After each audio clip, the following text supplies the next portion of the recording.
കർത്താവിൻ്റെ സംരക്ഷണം.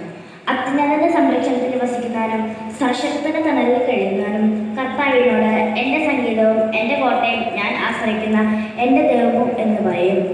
അവിടുന്ന് നിന്നെ വേടന്റെ കെണിയിൽ നിന്നും മാരകമായ മഹാമാരിൽ രക്ഷിക്കും. തൻ്റെ തൂവൽ കൊണ്ട് അവിടുന്ന് നിന്നെ മറച്ചുകൊള്ളും. അവിടുത്തെ വിശിഷ്ടത നിനക്ക് കവചവും പരിചയമായിരിക്കും. രാത്രിയിലെ പികലിൽ പകൽ പിറക്കുന്ന അസ്ത്രത്തെ നീ ഭയപ്പെടേണ്ട.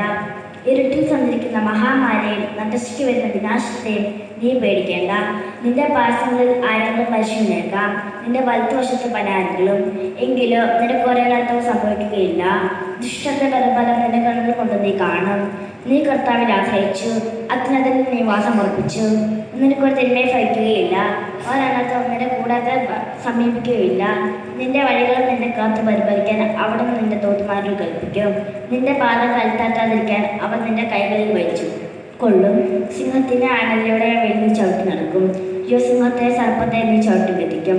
അവൻ സ്നേഹത്തിൽ എന്നോട് ഒത്തു നിൽക്കാൻ ഞാൻ അവനെ രക്ഷിക്കും.